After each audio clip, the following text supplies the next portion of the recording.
Earth, a 4.5 billion year old planet, still evolving. As continents shift and clash, volcanoes erupt, and glaciers grow and recede, the Earth's crust is carved in numerous and fascinating ways, leaving a trail of geological mysteries behind. In this episode, the Marianas Trench, the deepest point on Earth, is explored. Its sheer walls cut 7 miles into the Pacific Ocean. The mystery of what created this deep, dark chasm takes science detectives on some of the most dangerous dives ever attempted.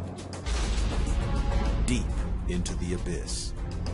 Scouring the ocean floor, scientists uncover a strange undersea world of fiery mountains, bizarre mud volcanoes, and the largest geological structure on Earth.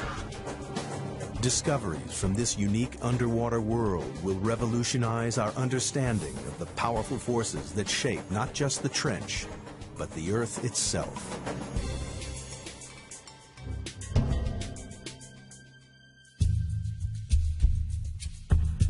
Hidden deep beneath the waves of the Western Pacific lies the Marianas Trench, the deepest point of all the oceans. The first step on the journey of what created this mysterious scar in the Earth's crust and how it continues to mold the planet takes us back to 1872, when a British research vessel, HMS Challenger, set out on the first ever mission to map the ocean floor. Throughout most of recorded history, men had just assumed that beyond a certain level the sea was pretty flat, pretty dead, fairly lifeless. They weren't expecting to find anything very interesting. For 4 years, the Challenger crisscrossed the oceans, covering 70,000 miles, a third of the distance to the moon. The crew plumbed the depths every 140 miles, using a total of 249 miles of rope and hundreds of pounds of lead weight. It was tedious, backbreaking work, but at the time it was the only way to measure the depth of the ocean floor.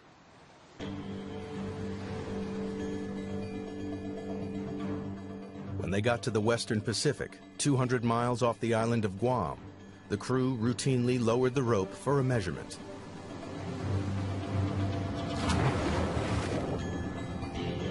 But the weight kept on dropping and dropping. It's a big surprise. Nobody thought the ocean was this deep. So all of a sudden we've got scientists saying, why is that?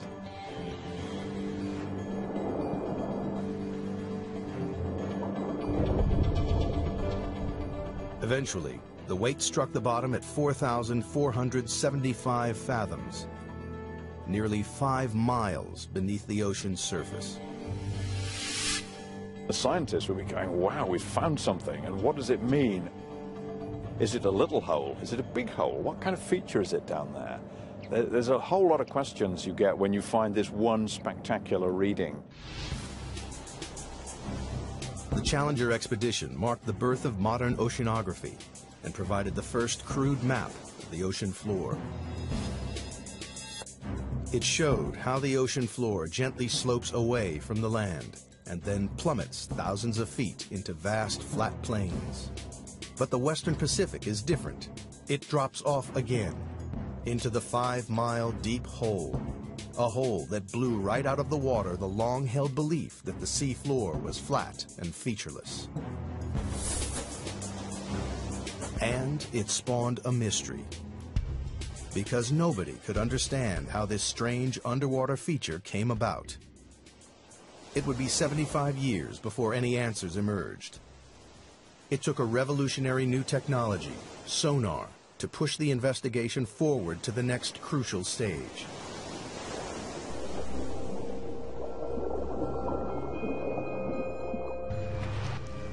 Sonar was first developed in the early 1900s and then perfected during the 1940s to detect submarines lurking in the deep.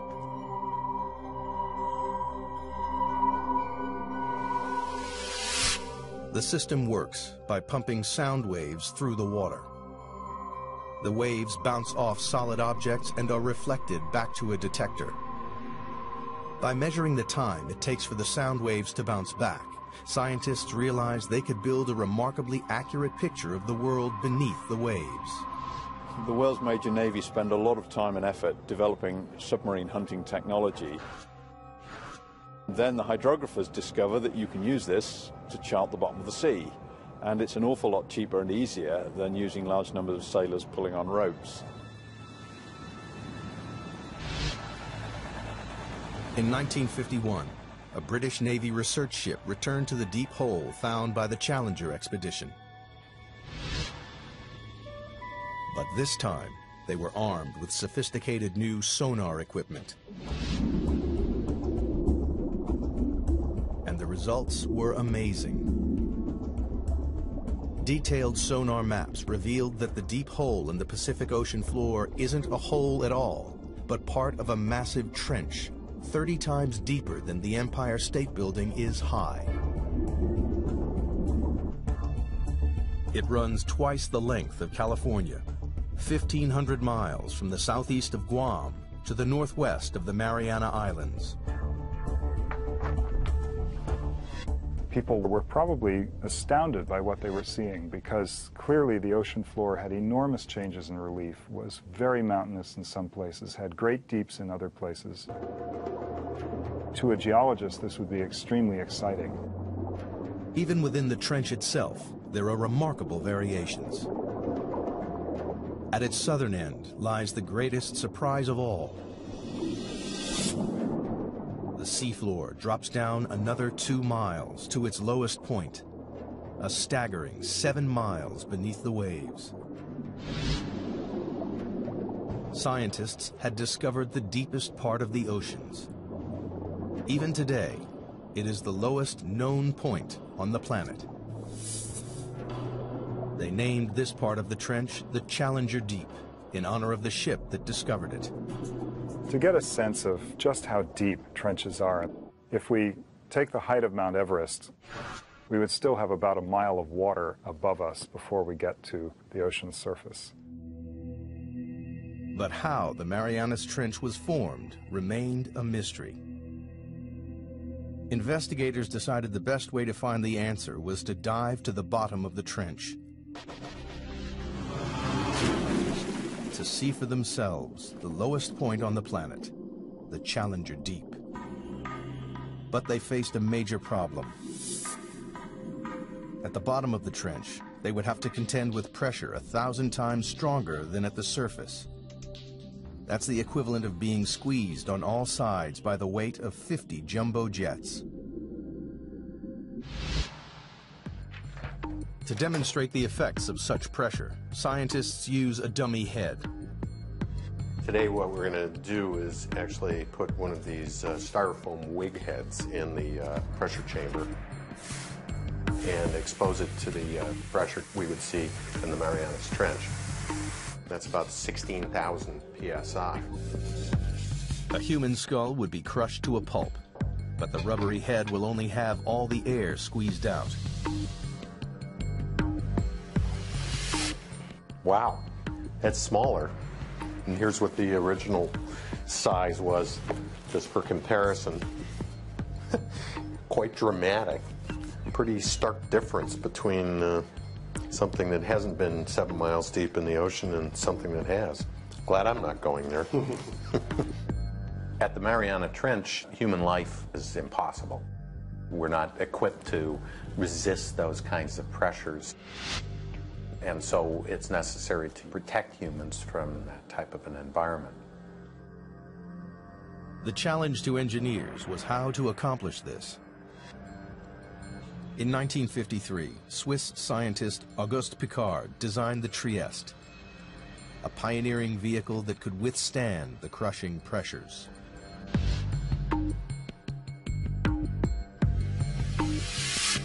The submersible was dominated by a 50-foot-long hull, filled with light aviation gasoline and lead weights to control buoyancy. Slung underneath it was a tiny 6-foot spherical cabin with 5-inch thick steel walls.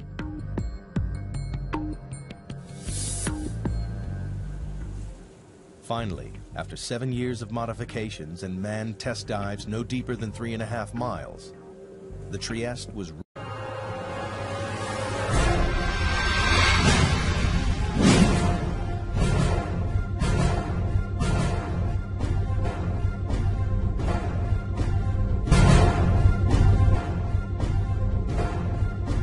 ready to attempt the 7 miles to the bottom of the trench. The commander of this perilous undertaking was U.S. Navy Lieutenant and deep-sea explorer Don Walsh.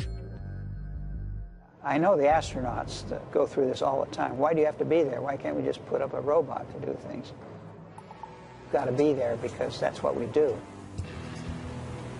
Only a few officers and scientists knew about the risky mission, which was launched in January 1960 from the western Pacific island of Guam. Guam, in those days, was kind of a backwater.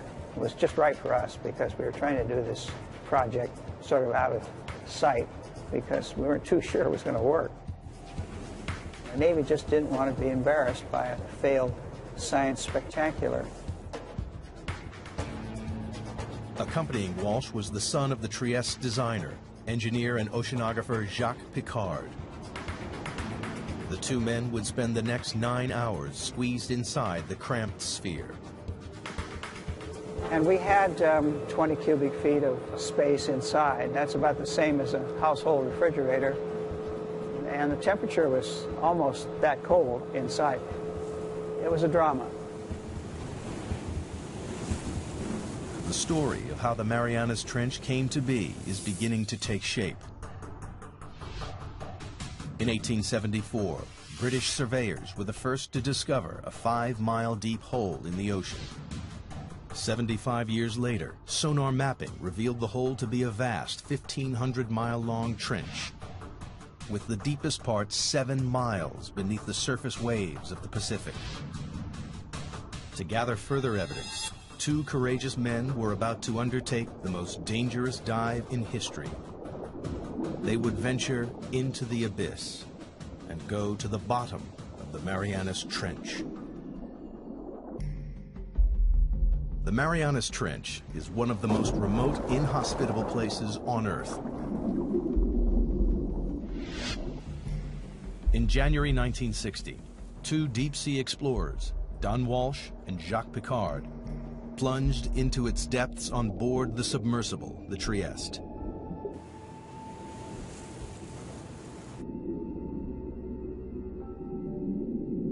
At a speed of just 3 miles per hour, they began their slow descent into the twilight zone. By 3,000 feet, the darkness was total. The only illumination was from the Trieste's powerful lights. The depths we were operating at, it was always black. The only thing that lit up the abyss was the bioluminescence from animals and plankton. Like fireflies, they carry their own light sources with them. Encased in their 5-inch thick steel sphere, Walsh and Piccard quickly passed their test dive record of 18,000 feet. Everything appeared to be going to plan. At the rear of the cabin, the crew were protected by a double layer of glass. But 2 hours into the dive, the outer pane cracked. We had a great big bang. We didn't know what it was. We were about 20,000 feet, and we looked around and checked everything. Every square inch of their tiny life-supporting capsule was fighting back 8 tons of pressure. With the outer pane broken, the only thing between the men and instant death was a single pane of glass. If the inner window had cracked, we would have been instantly dead, maybe even before we knew it. But incredibly, the inner pane remained watertight. Walsh and Piccard decided to continue the descent. After a tense, claustrophobic 4 hours and 48 minutes, they approached the bottom of the trench, only to be startled by movement on the sea floor. Just before we landed, we saw a flatfish about 1 foot long, And that's a bottom-dwelling fish, so if you see one, there are others. Nobody expected to see life at these crushing depths, but it meant the explorers had reached their goal. The very bottom of the Marianas Trench. The depth gauge, with a reading of 35,800 feet, nearly 7 miles below the surface, confirmed the sonar findings.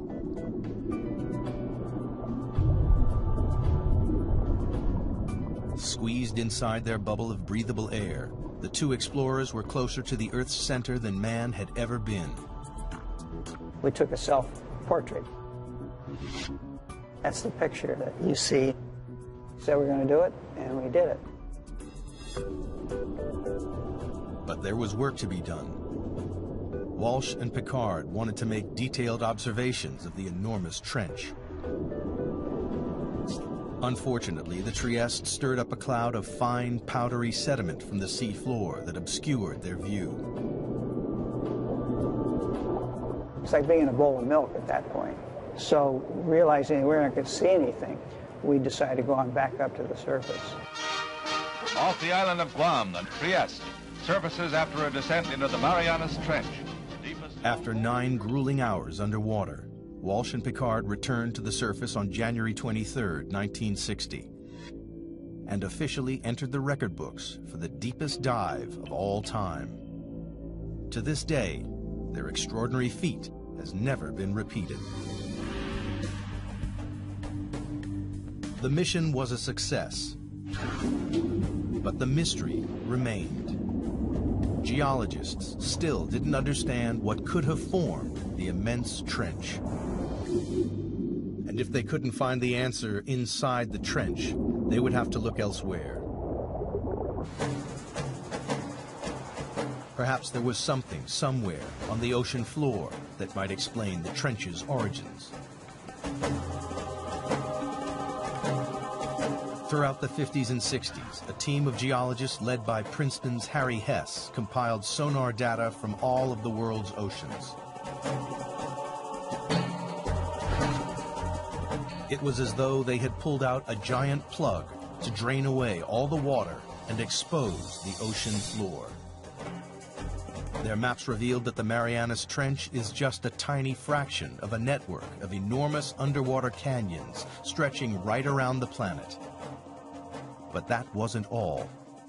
Running parallel to the trench, on the other side of the Pacific, the map showed a giant underwater mountain range, the East Pacific Ridge. And this, too, is part of a global network, a 40,000-mile-long chain of mountain ranges that ring the globe like the seams of a baseball, to make the largest geological feature on Earth. It was a major development in the investigation, one that scientists hoped might explain the trench's formation. The next step was clear. Investigators needed to understand whether there was a connection between the trench and the East Pacific Ridge.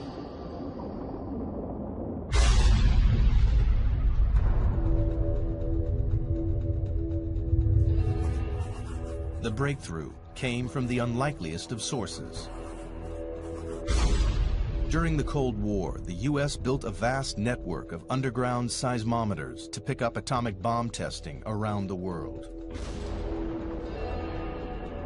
Inadvertently, the seismometers also detected naturally occurring earthquakes. When geologists plotted these on a map, a pattern emerged.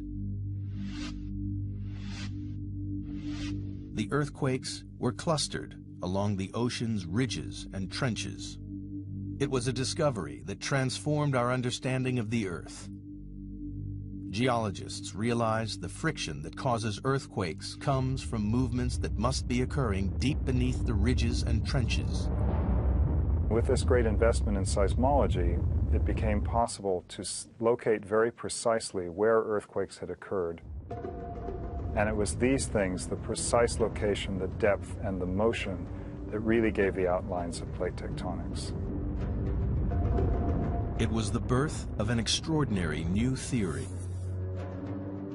The solid layer of rock, the crust, on which the land and ocean sits is broken up into a series of vast slabs that geologists call tectonic plates. It's these plates that are moving, grinding past each other, and triggering earthquakes. The underwater ridges and trenches sit on the boundaries between tectonic plates. The East Pacific Ridge and the Marianas Trench lie on opposite edges of the Pacific Plate. The journey to discover what formed the Marianas Trench is accumulating additional evidence. The Trieste dived to the bottom of the trench and confirmed that it is the deepest point on the planet. Sonar maps then revealed the East Pacific Ocean ridge running parallel to the trench.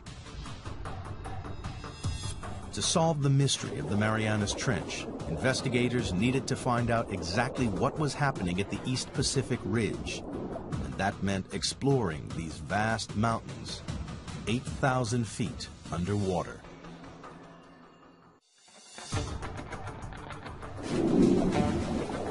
The pieces of the Marianas Trench puzzle are falling into place with the knowledge that it lies on the western edge of the Pacific tectonic plate. On the opposite side of the plate lies the East Pacific Ocean Ridge, part of an enormous chain of underwater mountain ranges that ring the globe to create the largest geological feature on Earth. Scientists had a hunch that this colossal ridge might help explain how the trench was formed. And they found a major clue halfway round the globe, where the ridge passed beneath the middle of the Atlantic Ocean. During the Cold War, the U.S. Navy developed a new technique to spot Soviet submarines. They scanned the seas with a tool called MAD, a magnetic anomaly detector, which could pinpoint steel hulls lurking in the deep. But they stumbled across something else. Running parallel on either side of the ridge, they found strange stripes of magnetic rocks, alternating positive and negative away from the ridge's peak. Here's the mid-Atlantic ridge coming down through here. Almost perfectly symmetric on either side of that are these white and black stripes. These have often been called zebra stripes. Geologists know that the Earth is like a giant magnet with a north and a south pole. But the magnetic poles aren't fixed. Every 300,000 years or so, the magnetic field suddenly flips 180 degrees. When the field flips, a compass that was previously pointing north will swing to the south. This reversing of the Earth's magnetic field is a very interesting and exciting but very puzzling phenomenon for geophysicists to explain. Scientists think this reversal explains the stripes either side of the ocean ridge. In the 1960s, geologists discovered that molten volcanic rock, known as magma, swelled up from deep underground to create the ridges in the Atlantic and Pacific. As magma wells up between the tectonic plates, it pushes the seafloor up and forms the colossal mid-ocean ridge thousands of feet high. When the rock is hot and molten, its magnetic minerals line up with the north-south direction of the Earth's magnetic field. As the magma cools, the minerals are locked in position. These rocks act as a permanent record of the magnetic pole's location when the rocks were formed. As more and more magma is forced up, the old crust is pushed away from the ridge and records the reversals in the Earth's magnetic polarity. If you have reversals of magnetic polarity, then the seafloor acts sort of like a tape recorder and records these changes in magnetization. Then the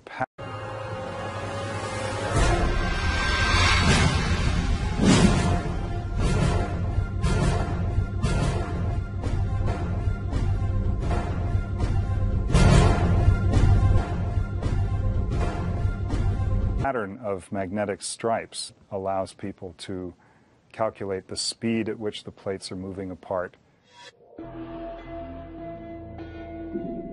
The zebra stripes are proof that over time, the seafloor in both the Atlantic and the Pacific is spreading away from the ridges at a rate of more than 2 inches a year. But geologists needed proof that magma created the ridge. If red-hot molten rock is forming the enormous mountain range in the Pacific, the surrounding water should be warm. In 1977, a team of scientists set out to discover whether this warm water really existed. Dudley Foster was the pilot for these historic dives.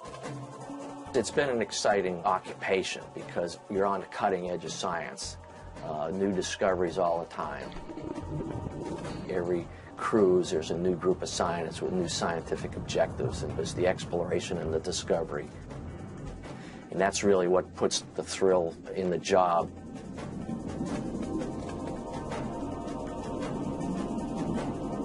For weeks, the crew scanned the undersea mountains without success. And then they hit the jackpot. A bizarre pillar of rock, spewing hot, toxic gas. And we saw the water was sort of shimmering, sort of like bubbling in a glass teapot or something. We stuck the temperature probe in there and measured 38, 39 degrees Fahrenheit, which was really amazing because the ocean's a huge heat sink. So to see something warm like that was kind of startling. In these pillars of rock, the expedition had found the heat from the magma surging up from deep inside the Earth.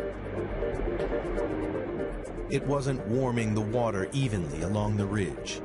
It was channeled up through strange hydrothermal vents. When you make these discoveries, you don't know how significant they are. The true significance of them maybe takes several years to appreciate. And this was one of those times. For the investigation into the Marianas Trench, these vents are a decisive piece of evidence. They confirm that magma is continually creating new crust at the Pacific Ocean ridge. And magnetic zebra stripes prove that old crust is pushed away from the ridge towards the other side of the Pacific Plate, towards the Marianas Trench. But this presents scientists with a puzzle.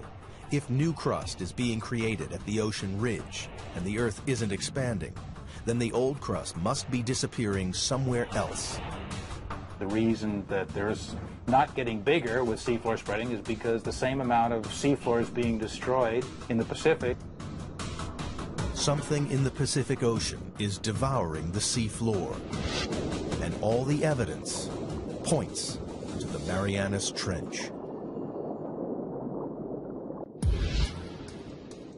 In the hunt to discover what formed the Marianas Trench, scientists now know crust created at the ocean ridge is being devoured somewhere and by something in the Pacific Ocean. They suspect the Marianas Trench is involved. But the proof would come not from the trench, but from these. The Mariana Islands, a chain of volcanoes that break through the ocean surface 200 miles west of the trench. Scientists noticed the island chain mirrors the trench's exact shape. This led them to think the trench was responsible for the island's creation. If you see pictures of the Marianas Trench, it's curved, and the line of volcanoes that it generates is curved exactly parallel to it. Geologists believe that the trench formed the volcanoes via a process called subduction. Subduction occurs where two tectonic plates collide. As they grind past each other, the heavier plate is pushed beneath the lighter plate. The descending plate is forced down into the Earth's intensely hot interior called the mantle. it takes with it water and sediment built up over millions of years. Volcanoes form above subduction zones, not because the Earth is hotter there, but because this is where we're taking the water that once was in the ocean. It's taken into the mantle and gets sweated out, causes the mantle to melt, and this magma is what then rises and erupts explosively out these volcanoes.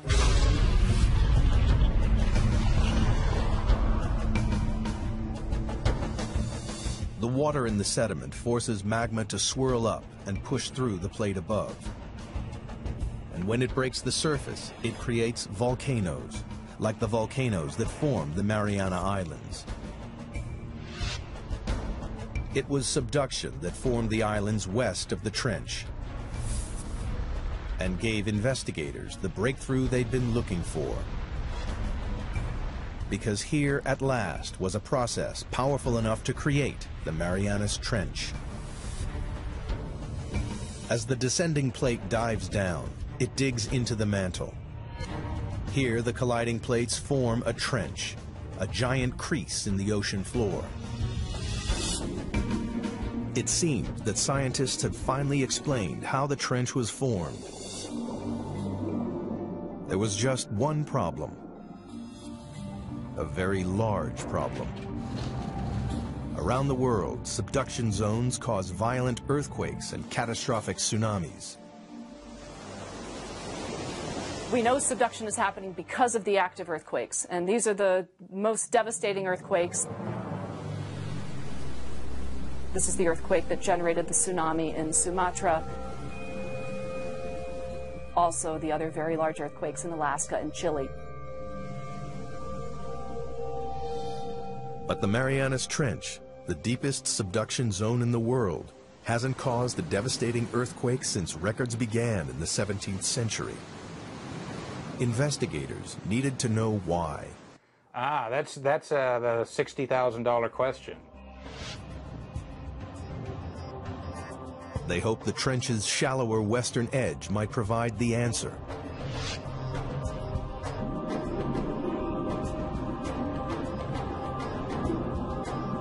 Here they found an intriguing chain of underwater hills 2 miles below the surface of the sea.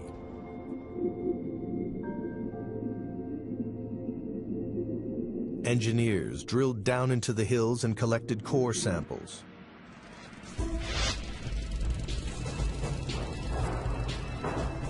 And when the scientists analyzed the samples, they discovered the hills were actually volcanoes. And they spewed out not lava, but mud. The fine powdery mud is made up of a soft type of rock that has been ground up in the subduction zone.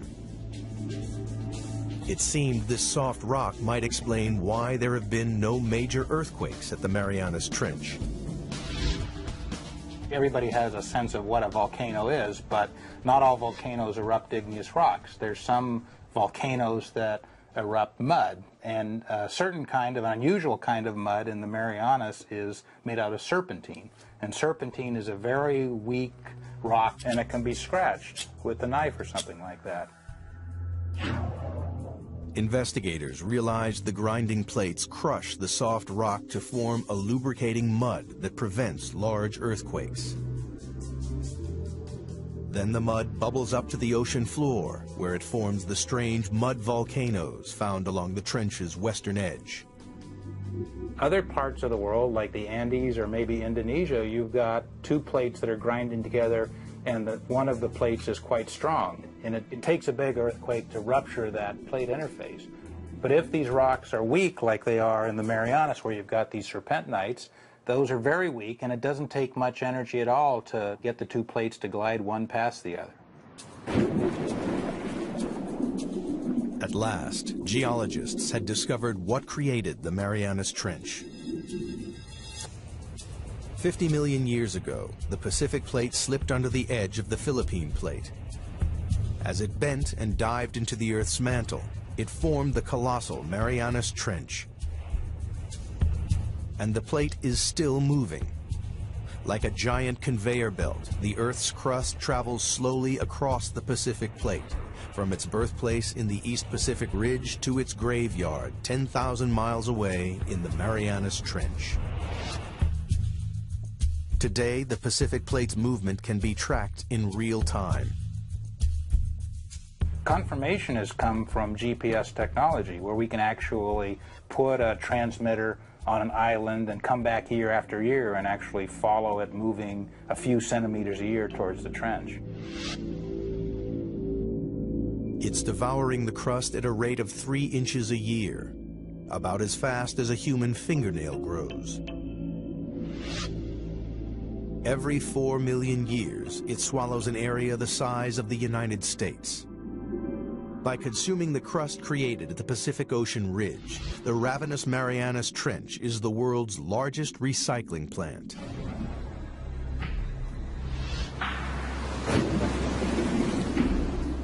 But there was one remaining and major piece of the puzzle to find.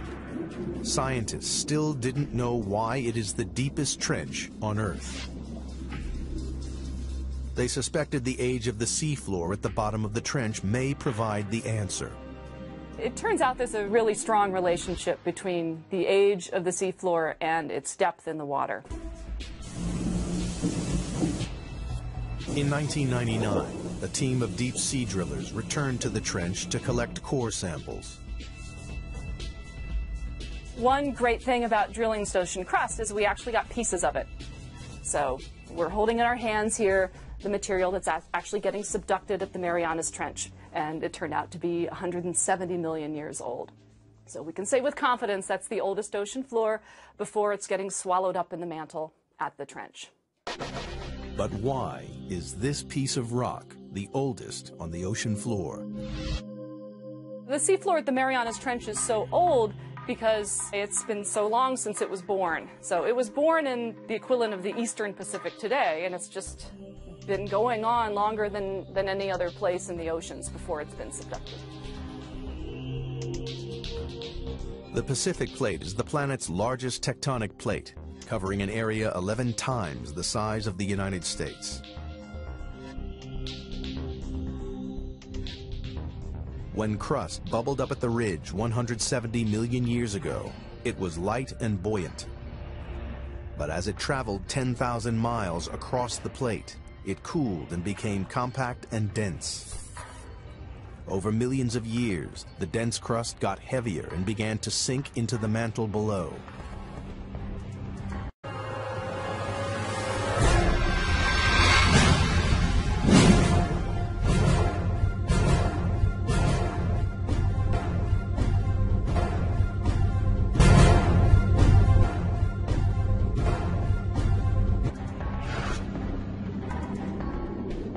Scientists realized that because the crust at the Marianas Trench is the oldest ocean crust, it's also the heaviest and so has sunk deeper into the mantle than any other area of ocean crust. Here at last was the explanation for the trench's extraordinary depth. The picture of the Marianas Trench is almost complete. Volcanic islands mirroring the trench's exact shape lead scientists to believe it runs along a subduction zone. And slippery mud volcanoes explain why it doesn't create large earthquakes. But one question remains unanswered.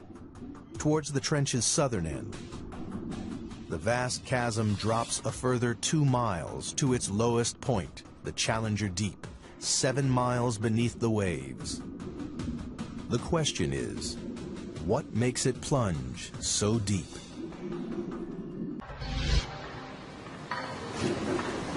The investigation into the Marianas Trench has one final puzzle to solve. At the trench's southern end, the sea floor plummets a further 10,000 feet into a 7-mile deep chasm called the Challenger Deep. It's the lowest point on the planet. But so far, scientists have been unable to explain why this one section of the trench is so deep. Now, they believe the shape of the descending tectonic plate may hold the answer. The Challenger Deep, in addition, is a little bit deeper because of some peculiarities relating to how the slab that's going down is behaving. A narrow slab of crust has torn away from the Pacific Plate's descending edge. Well, it's basically got to do with how the slab pushes the mantle out of the way. Where you have a narrow slab, like you have at the Challenger Deep, it can sink almost vertically because the mantle that it's trying to displace can move around out of the way.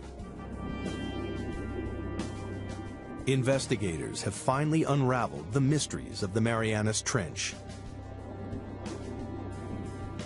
And in the process, they've made a discovery with implications that stretch far beyond the trench itself.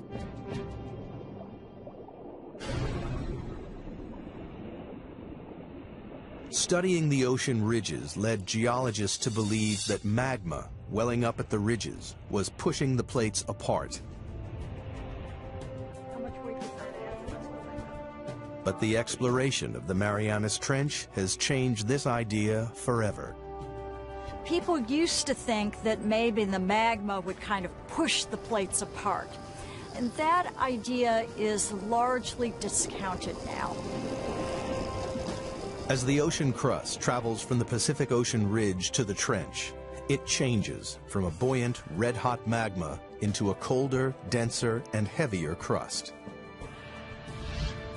The plate's leading edge becomes so heavy that it drags the rest of the plate along behind it. The heavy, cold plates at the trenches are sinking down into the mantle and pulling the plates apart at the ridges, and the magma just passively fills in the gaps. The investigation into the Marianas Trench has revolutionized our understanding of how the Earth's plates move. We now know a worldwide network of subduction zones drag tectonic plates around the globe, powering the movement of continents over millions of years, and moving the very Earth we stand on. The plates that are moving fastest on the Earth are the ones that have all the trenches. The Pacific Plate is the fastest moving of the 9 major plates on the planet because it is surrounded by dozens of destructive trenches like the Marianas. They are consuming the ocean crust faster than the ocean ridge can produce it. Over millions of years, the Pacific Plate will shrink until sometime in the distant future, the largest ocean on Earth will disappear. Australia will crash into the United States, reshaping our planet. Perhaps one day, downtown Seattle will compete for real estate with a suburb of Sydney, Australia. And all because of subduction zones like the Marianas Trench.